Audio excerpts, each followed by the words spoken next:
Good evening, I'm Sarah Sapsanama. Let's begin with the headlines of the hour.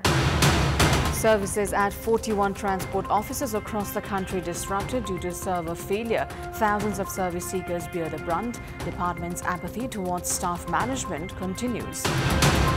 Government debt goes up by 135 billion rupees in 1 year. Most resources used in administrative expenses instead of productive projects.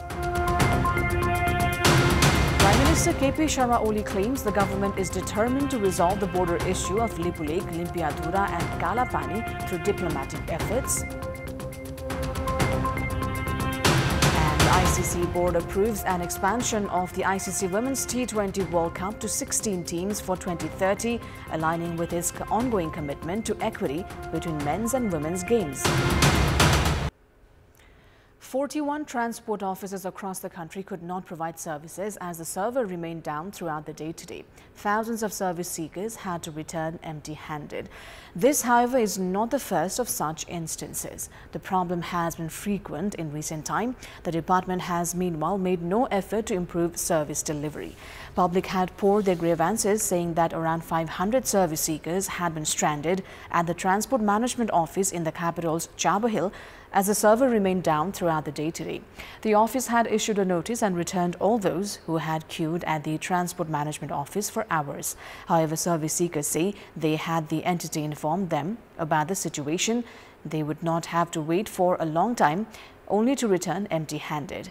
Majority of the service seekers who had reached Transport Management Office in Dalitpur's Ekantokuna had returned home by this afternoon. Some of them had remained there, hoping that the server would reopen and that their works would be done. Services at 41 offices across the country remained halted throughout the day today.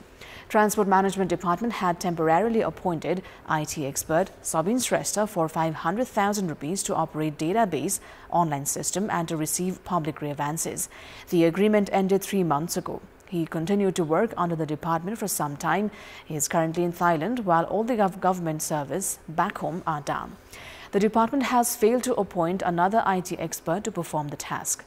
The Transport Management Office has data of around 5.5 million citizens. However, the department lacks skilled workforce as well as a reliable system to secure the data. This has posed risk of misuse of personal data. The entity, however, has remained indifferent towards the issue. Prime Minister Oli claims that the government had been making efforts to ensure effective service delivery. However, its entities have failed to do so. It is time now for our segment Public Pulse, where you text us with your opinion. Public Pulse. But before today's question, let's take a look at the results from yesterday's poll. Yesterday, we asked you what should be done after Deputy Speaker Indira Rana was accused at the Parliament of human trafficking. 34% voted for option A, she should resign, 53% for B, carry out impartial investigation, and 13% for C, impeachment motion should be filed. And here's today's question. Why does the server of Transport Management Office fail every now and then? Your options are A, weak technology, B, lack of skilled human resource, and C, middlemen in play. The voting is on. Type NAWS, select your option A, B or C and send it to 34001 to share your opinion with us.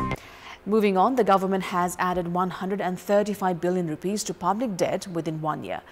Although public debt has been increasing every year, the results have remained dismal. This is because the internal as well as international loans are centered on unproductive sector rather than development works and productive ones. The government has paid 264 billion rupees for national and international debt as well as foreign interest in the previous fiscal year. The amount is higher by 73 billion rupees than the amount spent for development. This shows that the debt collected in the name of development has surpassed development expenditure. Government's budget allocation to clear debt and interest is higher by 15 billion rupees than the budget allocated for development for the ongoing fiscal. The public debt, which was 2.299 trillion rupees in the fiscal year 2079-80, had reached 2.433 trillion a year later. The amount has increased by 135 billion rupees within a year. Government that had been collecting debt for 365 programs has added 6 more programs this year.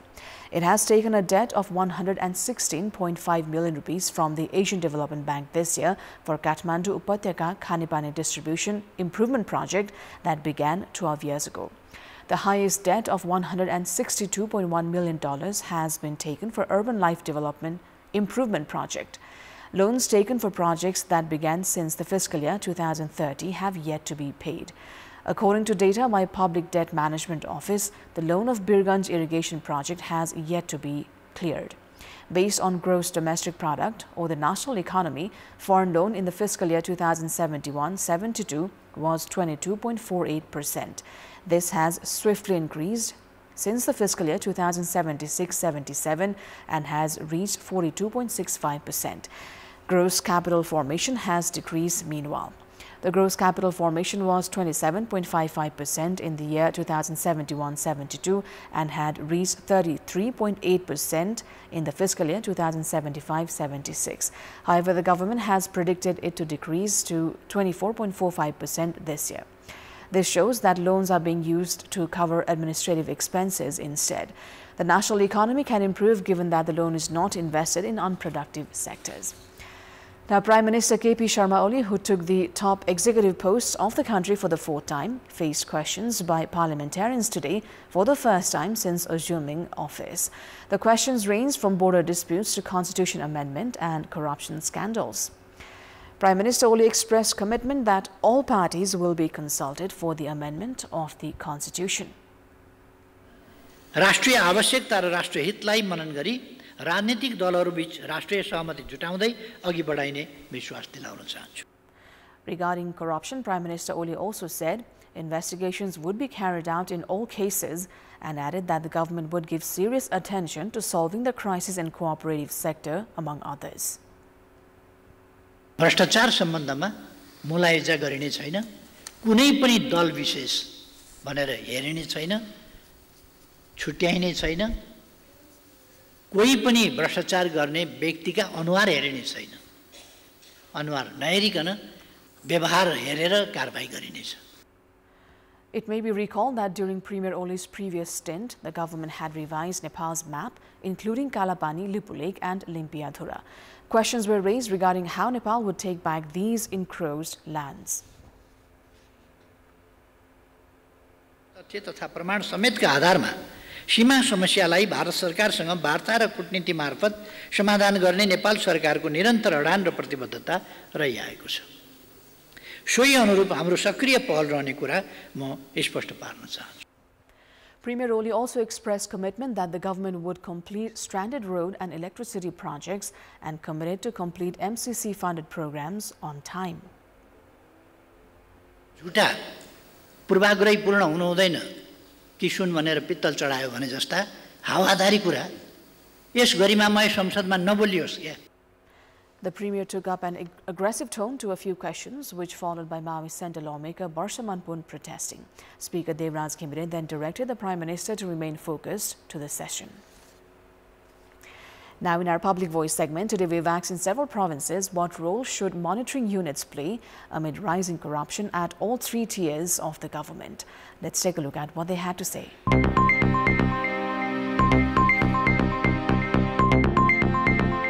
राज्यले भ्रष्टाचार निर्मूल पार्नको निम्ति एउटा गतिलो संयन्त्र छुट्टै चाहिँ निर्माण गर्नुपर्छ. नीतिगत भ्रष्टाचारको लागि नि सबैलाई थाहा छ. त्यो अख्तियार दुरुपयोग अनुसन्धान आयोगको लागि पनि त्यो कहाँ हुन्छ के हुन्छ भन्ने कुरा सबैलाई थाहा छ.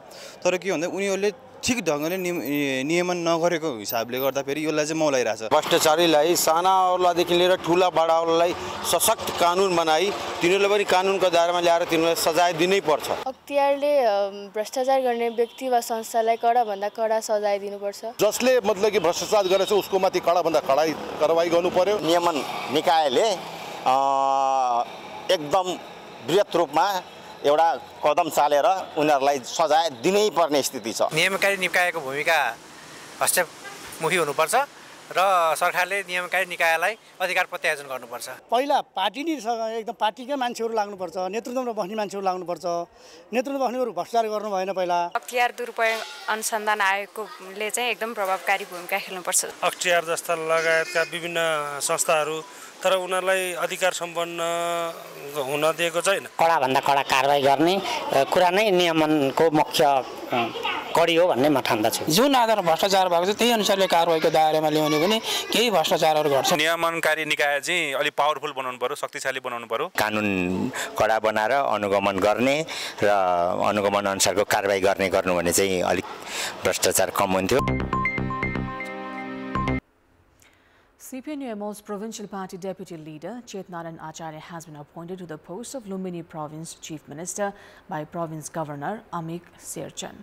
Acharya had the support of 29 provincial members from CPI-ML and 27 from Nepali Congress. He is to take the oath of office and secrecy on Wednesday, after which he will form a mini-cabinet, including members from CPI-ML and Nepali Congress. The two parties have agreed to share 5 ministries each. However, the equation could change as fringe parties are likely to join the Lumbini province government. Prior to this, a consensus had been reached to field the candidacy of leader Leela Giri. However, the party directed to put forth Acharya. Chief Whip of Lumbini Province Parliamentary Party, Tulasi Prasad Chaudhary, said that Prime Minister KP Sharma Oli directed this morning to appoint Chetnaran Acharya as the Chief Minister. He said that Giri had backed from the contest after the directive came from the centre. Acharya, who was elected from Arghakhachi Electoral Constituency 1A, had been appointed Minister of Financial Affairs and Planning during Maoist Centre's Jog Bahadur Mahara-led provincial government. Likewise, Nepali Congress has decided to field Bahadur Singh Lama of Bagmati Province as Chief Minister. Bagmati Province Governor Yadav Chandra Sharma approved the resignation furnished by Chief Minister Jama Katel and has called for the formation of a new provincial government under Sub-Article 2 of Article 168 of the Constitution of Nepal by 5 p.m. tomorrow. U.S. Vice President Kamala Harris made her first public appearance since President Joe Biden left the 2024 race on Sunday. Biden decided to withdraw from the race for the presidential election in November due to declining campaigning and growing pressure from within the party.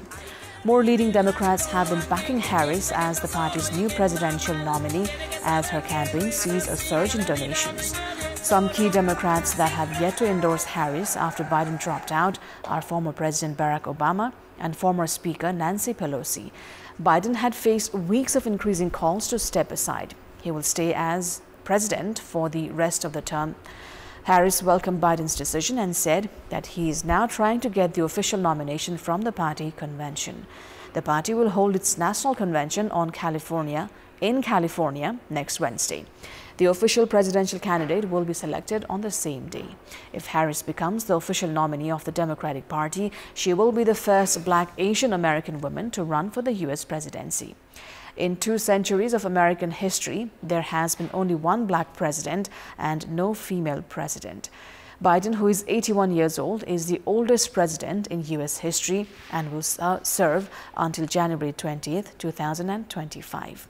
It is time now for another short break. We'll be right back. It's time now for Sports Update. Sports News. The International Cricket Council Board has approved an expansion of the ICC Women's T20 World Cup to 16 teams in 2030, aligning with its ongoing commitment to equity between the men's and women's games. The ICC Women's T20 World Cup has seen its participation grow from 8 in the inaugural edition in 2009 to 10 in 2016. The number will grow to 12 in 2026 in the tournament set to be played in England before expanding to 16 teams in 2030. Additionally, the board confirmed that the qualification cutoff date for the 2026 edition will be 31st of October 2024. The Chief Executives Committee, CEC, has also confirmed the allocation of 8 regional qualifying spots for the ICC Men's T20 World Cup 2026. Under this new structure, 2 teams each will qualify from Africa and Europe, 1 from the Americas, and 3 from a combined Asia and EAP regional final. Previously, Asia was allocated 2 spots and EAP 1. Sri Lanka's women's national cricket team defeated Malaysia by a huge margin of 144 runs in Asia Cup as captain Chamari Athapattu scored a century.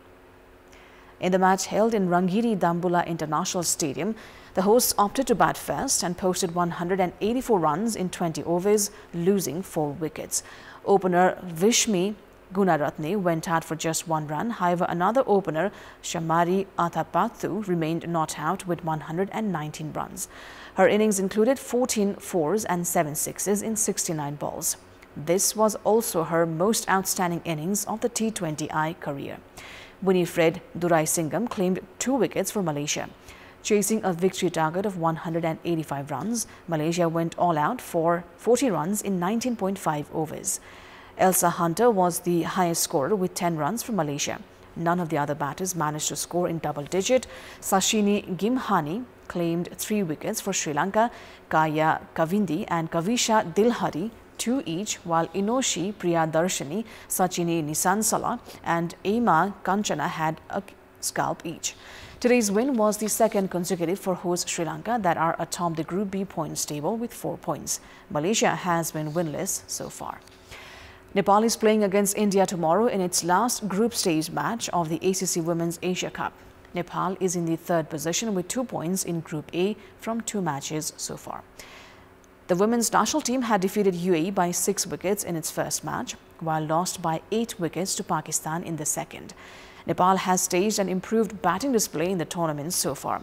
Indu Verma's team had attained a victory target of 115 runs in 16.1 overs, losing 4 wickets. Samjana Khadka had collected 72 runs. However, against Test nation Pakistan, Nepal had scored 108 runs as Kavita Joshi remained unbeaten at 31.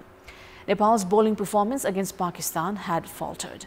India, meanwhile, has remained unbeaten so far and has reached closer to the semi-final. Nepal's coach Manoj Katwal has said the team, if put to bat first, would give a strong target against India, while would try and limit India at 140 runs if they bowl first. Katwal says it is an opportune match for Nepal to get to play against world cricket powerhouse India and added that the 2 games so far had been satisfactory. Nepal had played the match against Pakistan under floodlights, which several players had reported of being slightly difficult experience.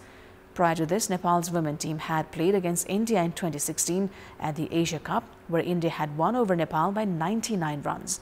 The match against India is slated to begin at 7:15 p.m. Nepal time tomorrow in Sri Lanka's Rangiri Dambulla International Stadium. In the afternoon, Pakistan will play against UAE at 2:15 p.m. India tops the group with 4 points from 2 matches, while Pakistan are in the 2nd position with same points. That is all for the moment. Thank you for watching. Good night.